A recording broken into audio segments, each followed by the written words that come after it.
Hare Krishna, Hare Krishna, Krishna Krishna, Hare Hare, Hare Rama, Hare Rama, Rama Rama, Hare Hare.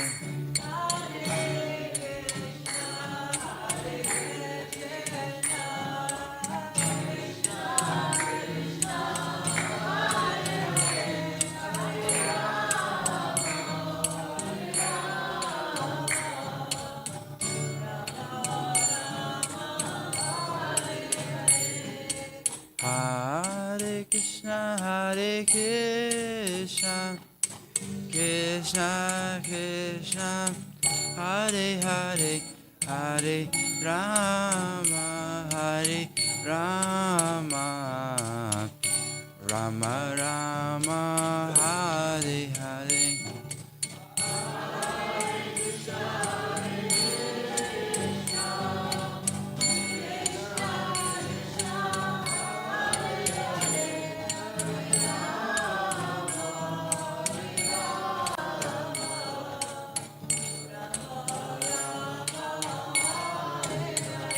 Jaya Tosi Maharani Jaya, Brinda Devi Jaya, Tosi Maharani Jaya, Brinda Devi.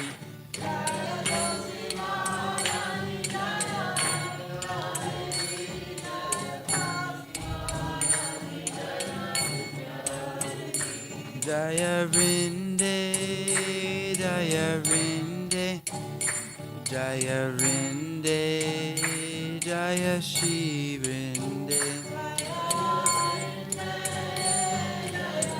Rinde, Jaya Rinde.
Dasya Puran Jasaparan.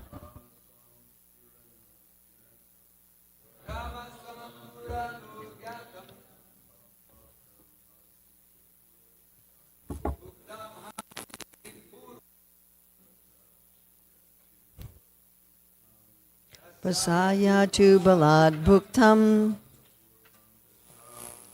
Dasya Purvan Dasapuram Brahmaswam Duranugnatam Bhuktam Hantri Tipurusham Prasaya tu balad bhuktam Dasya Purvam Dasaparam Brahmaswam Duranujatam Bhuktam Hanti Tipurasham Sayatu Balad Bhuktam Dasya Purvam Dasaparam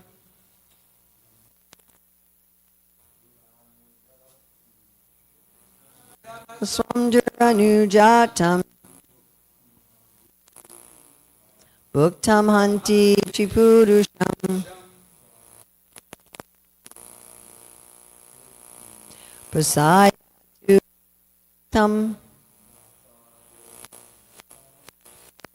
Dasya Purvam Dasaparam. Any of the ladies? Brahmaswam Duranujatam Bhuktam Hanti Tipurusham Prasayatu Balad Bhuktam Dasapurvan Dasaparam. And again, this is Bhagavatam 10:64-35 on August 10th, 2025 in Hillsborough. Brahmaswam, a Brahmana's property, Duranugnatam, not given proper permission. Bhuktam, enjoys. Hanti, destroys. Three, Purusham, persons. Prasaya, by force. Two, but. Balat, resorting to external power of the government, etc. Bhuktam, enjoyed. Dasa, 10. Purvan, previous. Dasha, 10. Aparam, subsequent. BBT translation. If a person, this is Krishna talking to his sons. If a person enjoys a Brahmana's property without receiving due permission, that property destroys 3 generations of his family. But if he takes it by force or gets the government or other outsiders to help him usurp it, then 10 generations of his ancestors and 10 generations of his descendants are all destroyed. BBT purport. According to Srila Sridhar Swami, Tri Purusha refers to oneself, one's sons, and one's grandsons. That's also Srila Vishwanath Chakravarti Thakur. Brahmaswam Duranujatam Tipurusham Prasayatu Balad Bhuktam Dasya Purvam Dasaparam. If a person enjoys a Brahmana's property without receiving due permission, that property destroys 3 generations of his family. But if he takes it by force or gets the government or other outsiders to help him, something wrong with the mic, to help him usurp it, then 10 generations of his ancestors and 10 generations of his are all destroyed. So, this is about stealing. What happens when you steal, especially from a Brahmana? And by the way, stealing can be very subtle. I mean, how this can affect 10 previous generations who are now in other places. Stealing it's not just stealing gross things. There's also subtle things that one can steal. And the laws pertaining to theft are very intense. This is pretty intense, right? 3 generations, 10 generations. So I thought this is related to some empirical research on universal moral principles. So sociologists, in studying various societies all over the world, have identified that all societies have 5 basic moral principles in common, although these moral principles are interpreted differently in different societies, and the emphasis among the 5 can also differ, and that's purity, authority, fairness, community, and harm. Now, stealing from a Brahmana violates all 5 of these. And so the consequences are very serious. It undercuts all the moral underpinnings of society. So why do we care? If society is not safe and secure, spiritual life is very hard to execute. It's not that it's impossible, ahoy tukiya pratiyata. Bhakti cannot be impeded by anything, but still it's very difficult if people are feeling insecure and unsafe. And it's also very important to be satisfied with our own quota. That's something that's both part of our sadhana and also evidence that we're actually in Krishna consciousness. So in order to please the Lord, we have to be satisfied with our quota. And if we are pleasing the Lord, part of that evidence is that we're going to be satisfied with our quota. We're not going to be stealing. Yes. And if we're not satisfied with our quota, especially in regard to brahmanas and saintly persons, then that can destroy our family for many generations. So I want to look again at these moral principles. Let's look at the principle of purity. Again, all societies value purity. You can see a biological basis for that. If you do impure things, you're going to get sick, right? But brahmanas are very important to ensure purity in society. Brahmanas are teaching spiritual purity. They're teaching mental and physical purity. Prabhupada talks about how traditionally brahmanas would be astrologers and physicians, and they would travel from door to door giving advice about one's past and future and advice about one's health. And if the brahmanas are in anxiety about their possessions, if they're always worried that someone's going to steal their possessions, it's hard for them to do this service. Right? Brahmanas are naturally very detached. They're not going to be like putting a lot of energy into taking care of their possessions. And the next one is authority. We can see there's also some biological basis for this. If people aren't trained to respect their parents, how are they going to live properly? If they're not trained to respect, like the government, how are the laws going to be followed? So also people need to be trained to accept spiritual authority of the brahmanas, because the brahmanas are giving people guidance as how to live properly. And if they're not given proper respect, if people think, well, I can just take their property whenever I want, or the government can take their property, then the whole guidance system breaks down. We have a society today where people do not respect scientists, intellectuals, religious leaders, medical professionals, correct? Right? And anybody can get on the internet and say anything about religion or philosophy or medicine, and that has as much weight as someone who's actually qualified. Right? We have a real breakdown in people's trust in brahmanas on every level. And if people think I can just take a brahmana's property, then they're not going to have proper respect, and the whole guidance system breaks down. Then fairness. So the concept of being satisfied with one's quota and not stealing. If anybody can steal from anybody, then the whole concept of fairness breaks down in society. And people then are not motivated to work. They're not motivated to do their duty. If people think, well, I'm going to do my duty and I'm going to work and my stuff can just be taken away, then people lose all their impetus for work. Now, fairness means respecting other people's quota, again, on all levels, which we will talk about, not just in terms of physical possessions. So then there's also a moral guidance of community, because we're social creatures. And without our community, we can't take care of ourselves properly. And especially in community, we need to take care of our members who are most vulnerable. Even from a selfish point of view, if there's not a standard of taking care of vulnerable members of society, then when I'm vulnerable, I'm not going to be taken care of, right? And all of us can become vulnerable at any time, correct? Just like when I was traveling, my finger got caught on a carving of a chair and bent, and I broke my hand.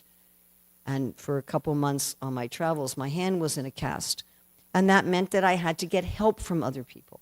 I couldn't do everything myself, especially in airports and on airplanes and like that. And I noticed that most people, not everyone, but most people have a mentality that we should take care of vulnerable members of a community. If I said, can you put my suitcase up here for me? Most people would be very helpful, because we're all going to need that sometimes. So why are brahmanas vulnerable members of society? Because they're very detached by nature. If we're looking at the 4 varnas, each varna has some attribute that is not possessed by the other varnas.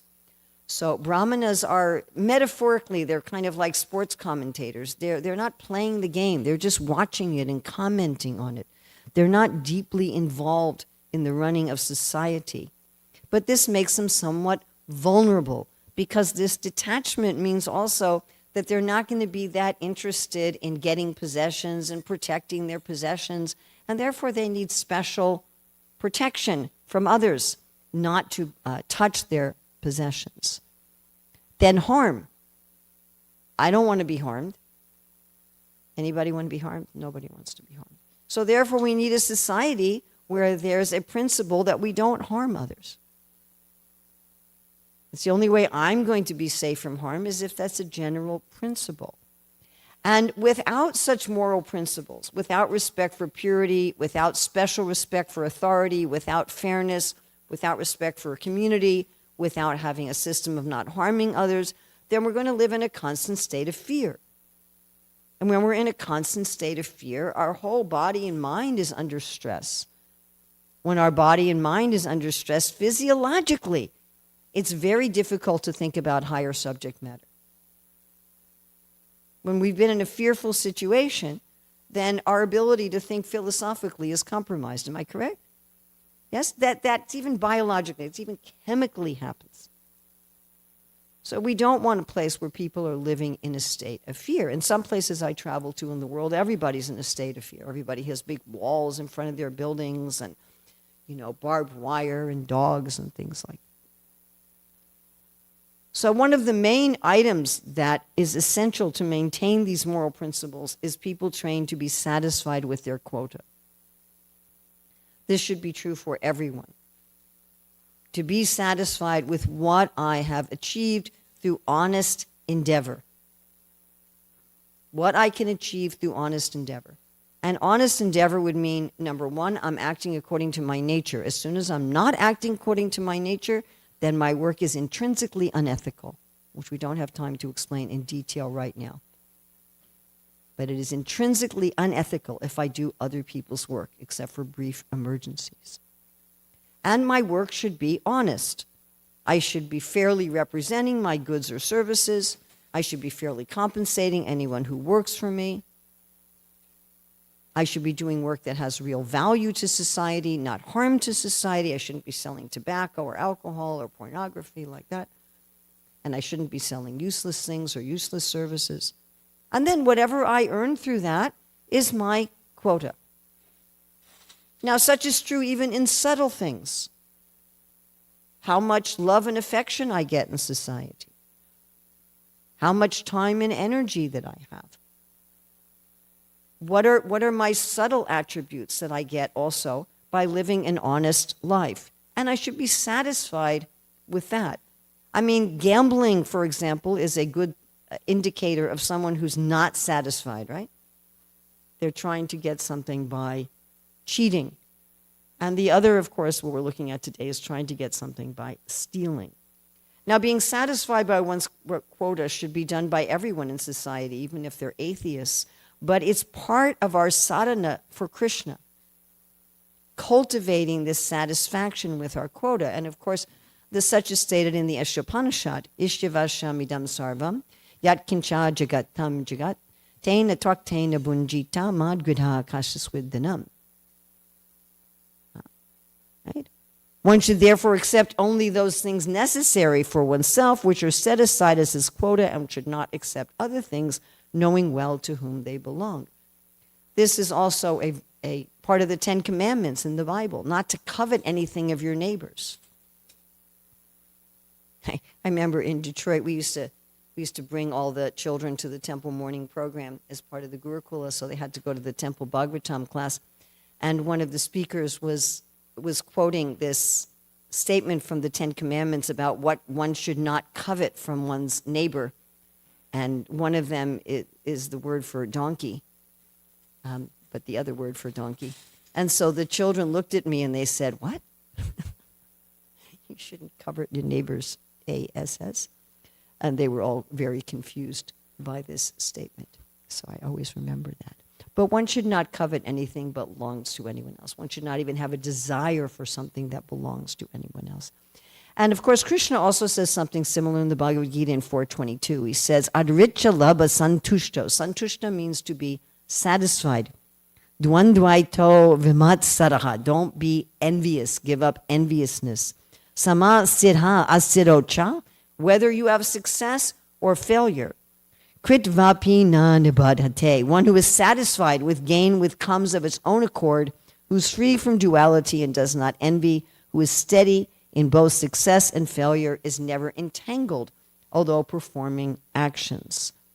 Now also, if we're actually practicing Krishna consciousness, we should naturally be satisfied with our own quota. That should be one of the symptoms. If we look at the 26 qualities of a devotee, one is Maitra, which means friendly. And in the 11th canto, the BBT translation of this is never cheating anyone. Thus, one's being a real friend, right? If I'm a real friend to people, I don't want to take their property. Just like all of us have friends who we welcome into our home, correct? We'll let them stay in our home. We'll let them sleep in our home, where they'll have access to our possessions. Maybe we'll even let them drive our car, because we're trusting that they're not envious and they're not going to steal anything from us. So a real devotee is Maitra, and a real devotee is a Kinchana, which means without possessions, not claiming to possess anything. Even my own quota, even my own possessions, I see as belonging to Krishna. That I'm taking care of it on behalf of Krishna. What to speak of others' possessions? And I see Krishna's given them these other possessions. Now, what's very important, because I would like to assume that most of the people here don't steal the physical objects of others. I mean, New Goloka is a wonderful place in many regards, but one of them is that things don't get stolen here. It's extremely unusual for anything to get stolen here. I mean, it's so extreme that if you leave something here, it may be in that same spot a month later. Right? Of course, yesterday Guru Bhakti was telling me that if things are sitting around, she'll pick them up and put them in the lost and found. And she says after a month, she'll take them to the charity store. But I've noticed that. I mean, ever since we came in 1990, I noticed that people around, they just don't steal things. And that's not true everywhere. I mean, sometimes, frankly, you go to temples where you're always having to watch your stuff and always making sure that you can keep track of it because it might get stolen. Yes. But even if we say, well, this verse doesn't apply to me because I don't take other people's stuff. Other people's quota can also be subtle. What about other people's time?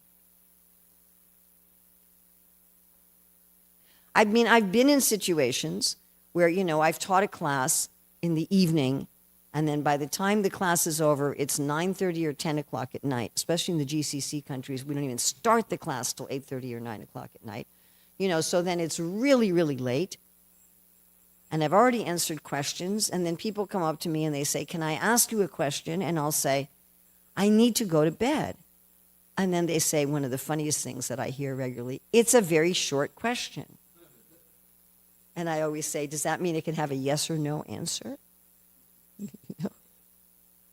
And I'll say, I really need to go to bed. Oh, but I really need to ask you. I need to go to bed. But I need to ask you. You know, the word in this verse is without having been given permission. Do I take people's time without their permission? It was really shocking to me when I realized that I was guilty of doing this kind of thing. Taking others' energy without their permission. Guilt-tripping people. Trying to guilt-trip or coerce people to give energy that they don't want to give. You know, and I when I was traveling just recently, I heard people doing this. Oh, you should do this for me. You got to do this for Krishna. You got to do this. It's like, I don't really want to do that. And trying to pressure people. By the way, charity given under a sense of pressure or obligation is charity given in Rajagun. It doesn't even benefit people. At one temple I was visiting recently, there was a traveling group collecting donations for an ISKCON project, and they were doing this kind of thing. You have to give to this project. This is the most important project. Max out your credit cards. Krishna will take care of you. Don't worry. That's also trying to take people's possession. They're not willingly wanting to give that. Forcibly trying to take others' knowledge. Forcibly trying to take others' affection. That's a very common thing.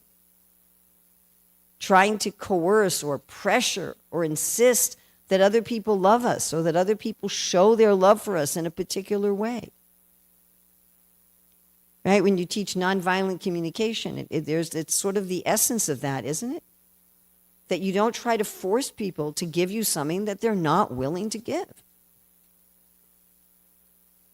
That you can say to someone, I'm feeling hurt or I'm feeling sad when you talk to me like that.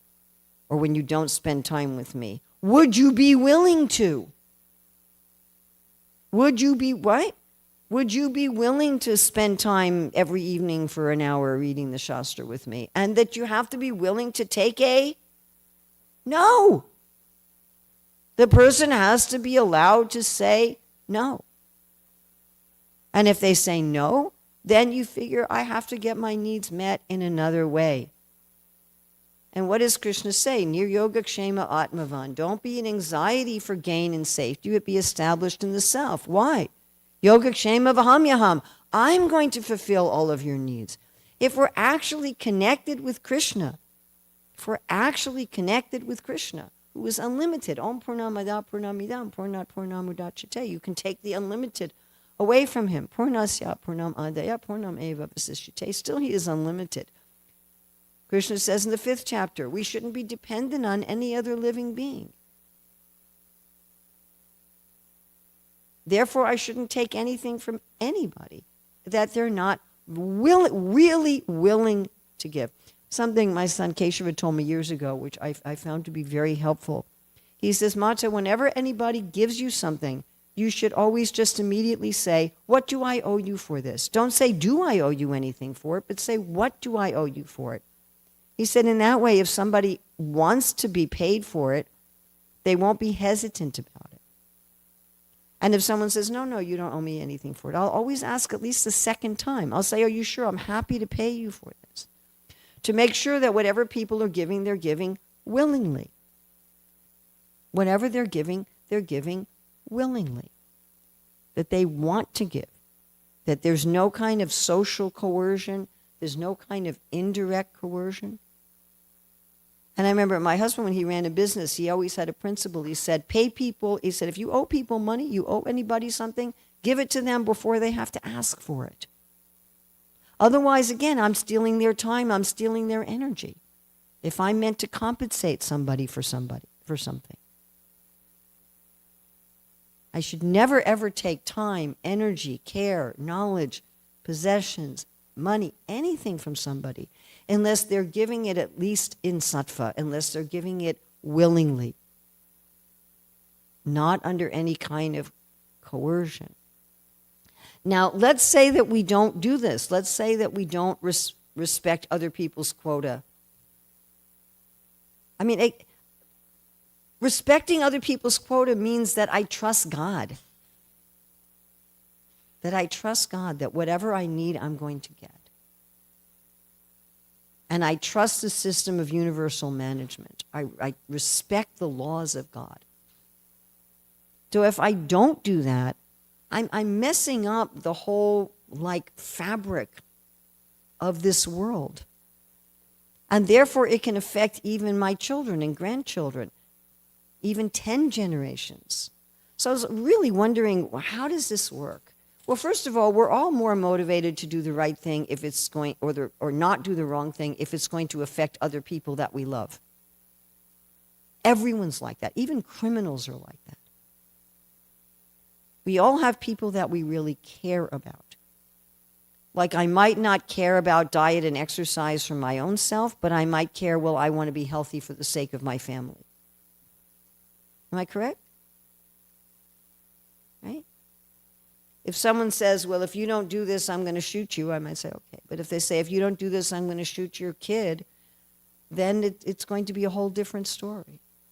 We're all more motivated by caring for others. So there's this universal law that if you don't respect others' quota, your children, your grandchildren are going to suffer. And if you take others' quota by force, 10 generations, backwards and forwards, will suffer.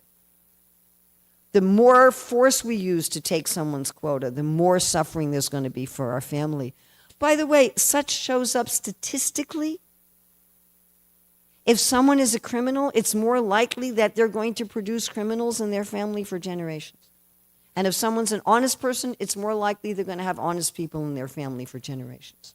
That's a statistical fact. One of the things I remember studying in graduate school. Who does well in school? Who's likely to become a criminal? Who's likely to become sick? Who's likely to get divorced? I mean, all these things are related to the family. They're related to what environment you grow up in, what community you grow up in. Now, you might say, well, how does this make sense karmically?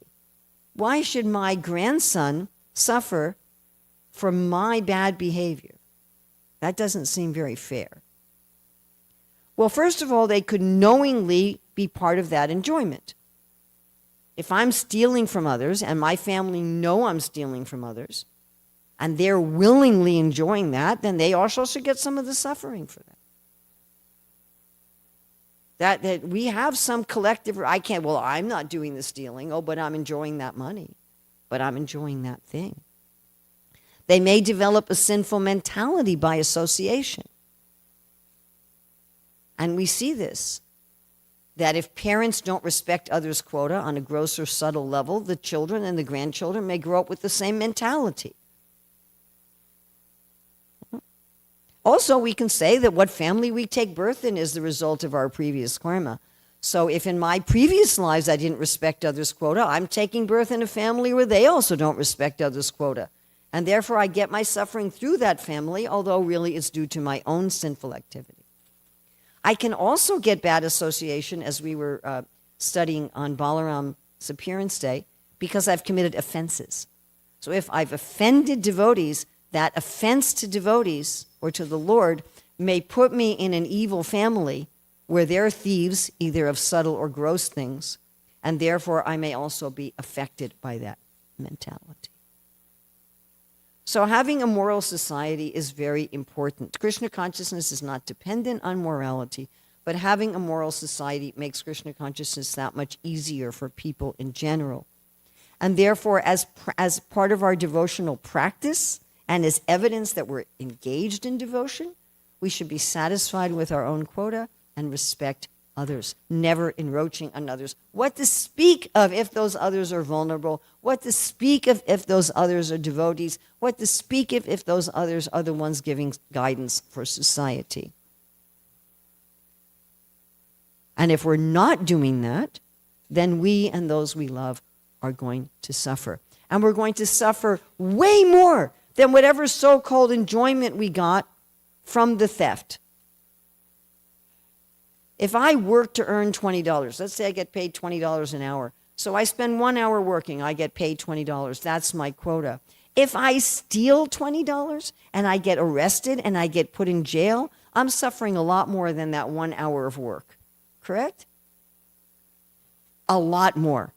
So whatever benefits I get from stealing others' stuff or their time or their energy, I'm going to suffer a lot more than whatever so-called benefits I get out of that. But it's so easy to justify trying to take others' quota. I need it more than they do. I deserve it more than they do. I have an urgent crisis. I was telling one of my grandchildren who fusses about everything, she's 9. I said, if you're going to fuss about little things, then when there's really an urgent crisis, no one's going to listen to you. But we think like that. I can steal your time, I can steal your energy, I can demand your love, I can demand the use of your things because I deserve it, I need it, I'm going through some crisis. Or I would use it better than they're using it. And we can look for this kind of subtle mentality. I need it. I deserve it. I have something urgent. Therefore, I can take from you. Or therefore, I can try to manipulate you to do something that you're not really comfortable with. And when we say, amanina manadena, this also relates being satisfied with whatever I get and showing respect to everyone, respecting other people's things, respecting other people's time, respecting other people's energy, respecting other people's intelligence, respecting other people's affection, respecting other people's tastes. And then we can actually chant the holy name. That is a very practical measure of humility. So I'm trying to memorize this verse here. So I have to bring it with me so I can try to memorize it. Yad atra ska kilam kinchid vidvamsa purayantu tat tad atra sostavam kinchit tad gurur eva me nahi. Whatever was mistaken here, may the learned people please correct it. Whatever was nicely done belongs only to my Guru Janas and not to me. So if anybody has any corrections. Yes, Maharaj.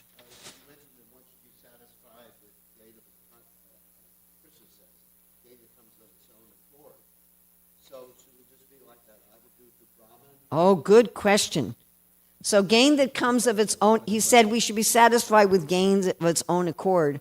Does that mean that we should just lie down like a python in the forest? You can do that. That is possible to do that. But generally, Krishna wants us to work in the world according to our nature. So gain that comes of its own accord means I do my duty according to my nature. And then whatever comes naturally, honestly, because of that, I accept that. I don't go beyond my nature. I don't go beyond what's allotted to me, what Prabhupada will always call our prescribed duties according to my varna and ashram. And if I do that for Krishna and whatever Krishna gives me, that I accept. Is that all right? Yes, Maharaj. Let's say I'm a mother and my kid is starving to death, and there's bread in there. The only way I could save my kid's life is to steal from the store. Should I steal from the store to feed my child? No, to keep the kid. The kid is at the point of death. The kid is going to die. Should I steal bread from the store? You could say that that's an emergency, but we have to be very careful because in certain cases there are emergencies that no rules apply to, but we should be very careful because our mind is very good at telling us that I have an emergency. There are actual emergencies, but we should be very careful because our mind is very good at convincing us that we have an emergency. Yes, but our mind is very good at convincing us that we can sacrifice their life for their kids. Encroach on others' property because we have an emergency. So we should be extremely careful. What a wonderful class. Hare Krishna. Oh my God. Srila Prabhupada ki jai.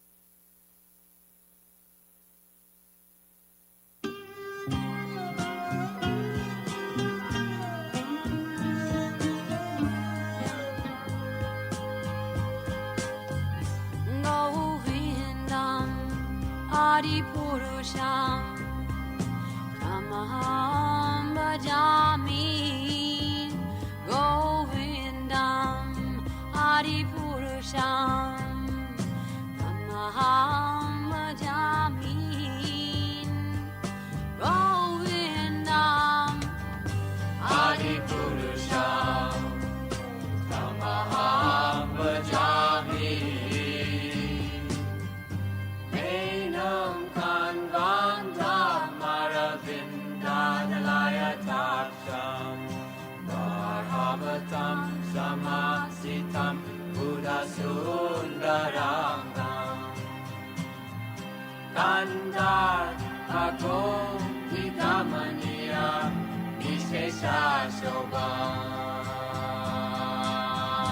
Govindam Adipurusham Tamaham Bhajami Govindam Adipurusham Tamaham Bhajami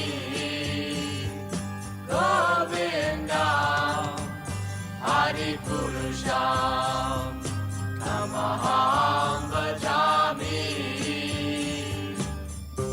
Angani Yasa Sakalen Kriya Priti Manti Vasyanti Panti Kayanti Chiram Naganti Ananda Chinmaya Sadhu Jala Vigrahasya Govindam Adipurusham Tamaham Bhajami Govindam Adipurusham Tamaham Bhajami Govindam Adipurusham Tamaham Bhajami Govindam Adipurusham Tamaham Bhajami Govindam Adipurusham Tamaham Bhajami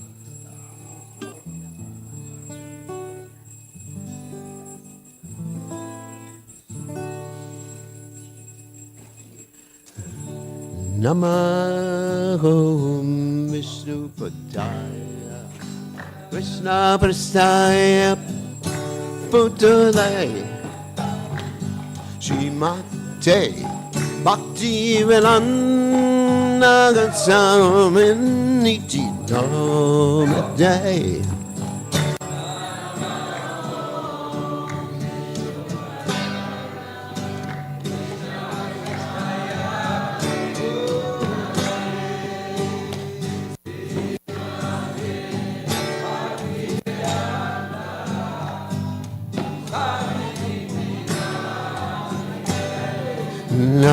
Namaste Saraswati Devi Gauravani Bhaja Nivesesha Shunyavadi Vasachavade Satarinde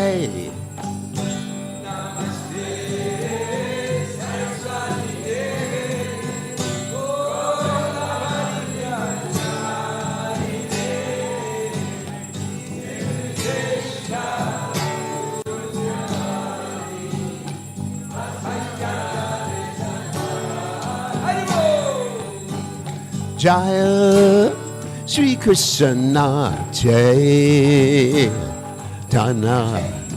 Prabhu Nityananda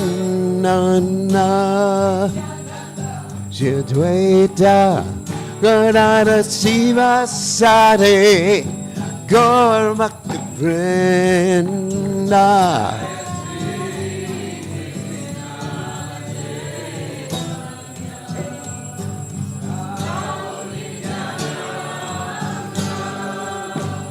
Shri Advaita Rana Siva Sade Gaur Bhakti Vrinda Shri Krishna Nana Ramanachanana Siadwaita Godada Sivasade Goraturina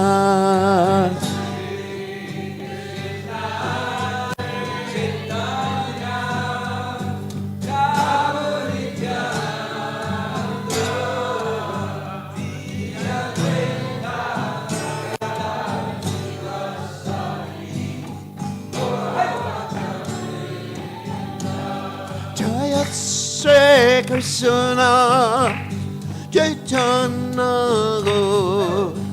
Ramanachanana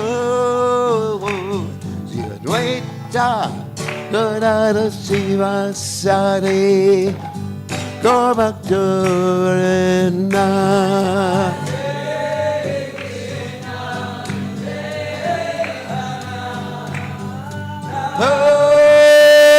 Chana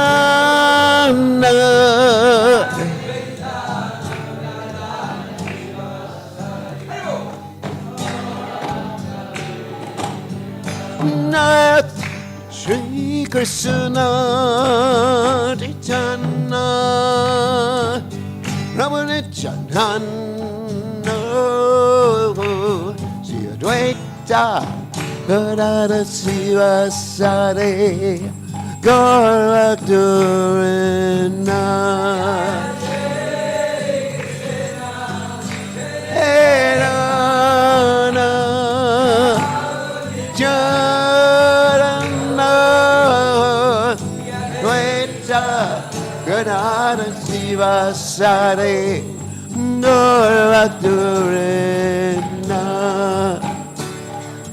Hare Krishna, Hare Krishna, Krishna Krishna, Hare Hare, Hare Rama, Hare Rama, Rama Rama, Hare Hare.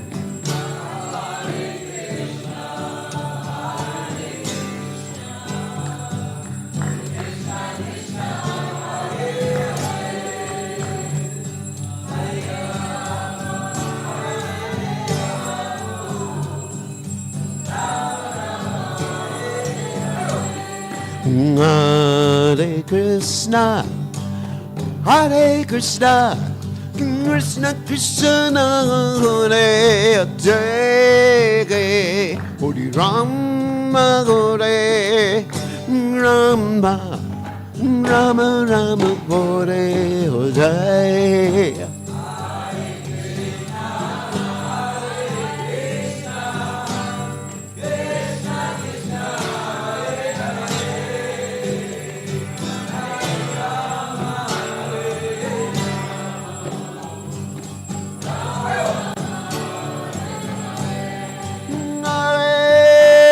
Hare Krishna, Krishna Krishna, Hare Hare, Hare Rama, Hare Rama, Rama Rama, Hare Hare.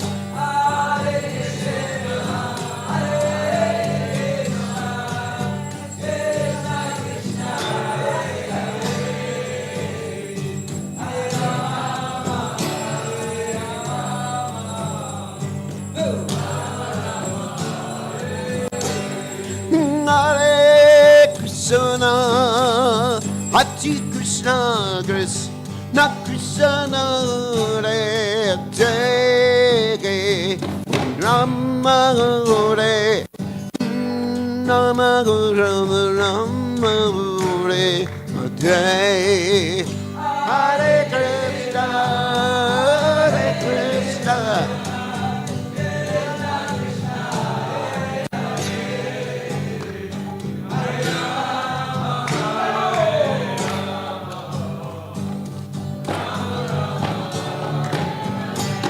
Hare Krishna, Hare Krishna, Krishna Krishna, Hare Hare, Hare Rama, Hare Rama Rama Rama Hare Hare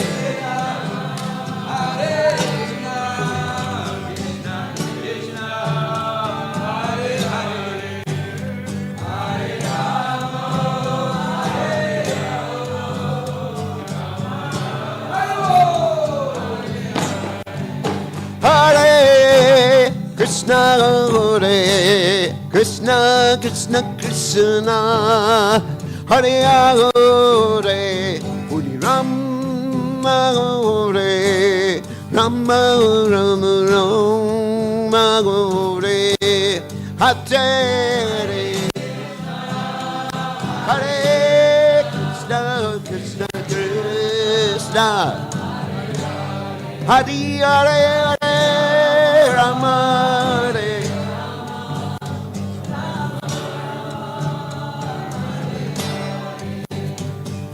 Hare Krishna Krishna Krishna Krishna Hare Hare Hare Ram Ram Hare Hare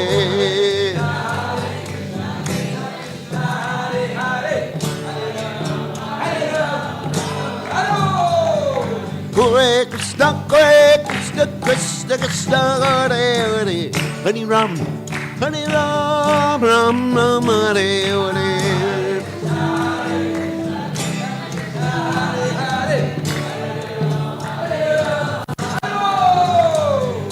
Govinda Jaya Jaya Gopala Jaya Jaya Radha Manakati Govinda Jaya Jaya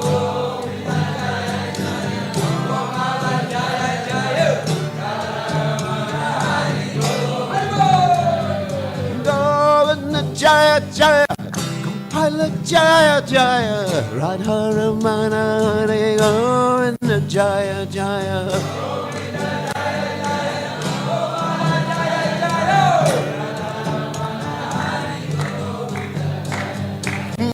Hare Krishna, Krishna Krishna, Hare Hare, Hare Ram, Ram, Hare Hare.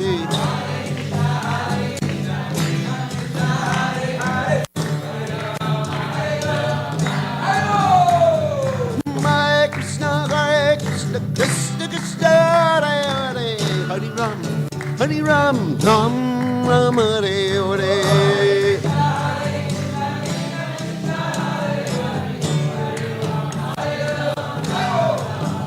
Jaya Radha Goloka Nana Rana Goloka Nana Dragate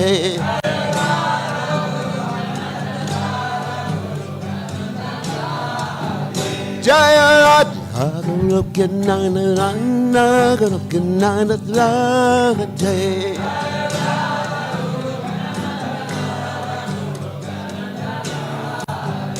Jaya Radha Hey Nairante, Nairante.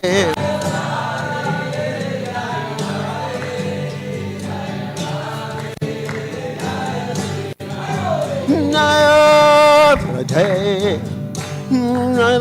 Nairante, Nairante.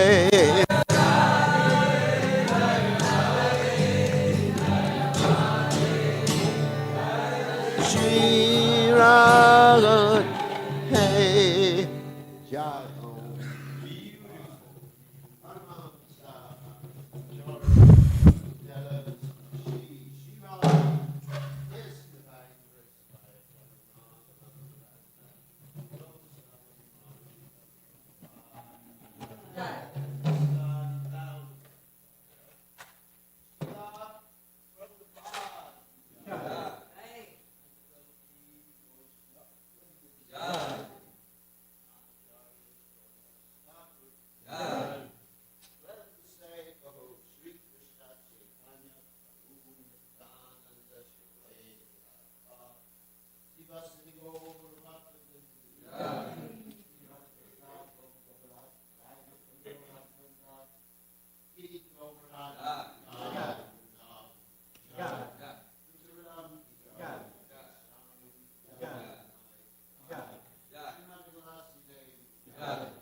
Mahadani Nirvapanam Shreya Kairavya Chandrika Vitaranam.